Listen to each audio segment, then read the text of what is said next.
Financial issues are the top cause of security clearance denial and revocation. If you followed the GameStop phenomenon, you saw a lot of people winning and losing money in the roller coaster ride of the stock market. You might be asking yourself, as a security clearance holder, can I take advantage of that kind of stock day trading?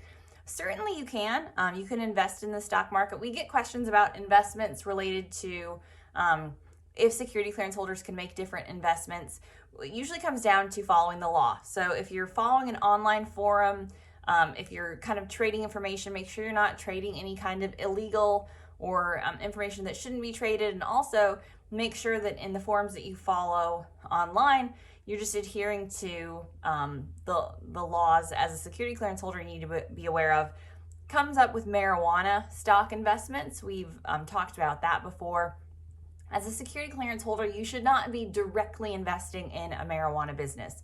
If your mutual fund has some investments down the line, you don't need to look at the full portfolio and make sure there isn't legal drug use in there. But if you're making a direct investment in a company, I would not be making a direct investment in one that has a drug component if you have a security clearance. The questions also come up with several health-related stocks. Folks have asked if they can invest in health stocks, even if they might have a CBD component or something.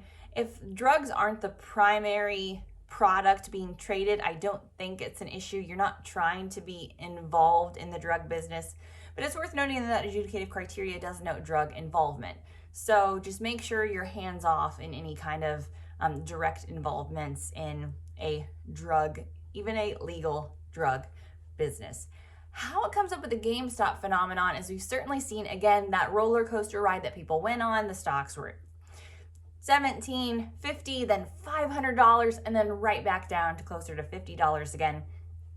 If you are making investments and you don't have the money to back it up, losing a lot of money on the stock market and day trading, not a good move for a security clearance holder. There have been quite a few articles about that, about how day trading has actually picked up as a hobby. During COVID, more people working from home can follow the stocks during the day. There's a lot of online communities dedicated to this, as we've seen.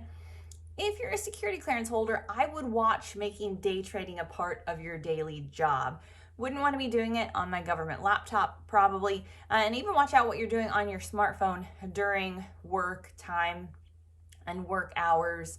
And then just make sure you're being wise. Set aside a budget for the online trading. Make sure you're not investing money that you don't have, because investing even in a legal option like the stock market, if you're losing a bunch of money and you don't have financial stability, you will lose your security clearance for that.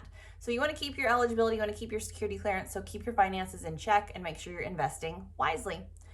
For more about financial investments, why you need to remember to pay and file your taxes this year, and other things like that, visit us at clearancejobs.com.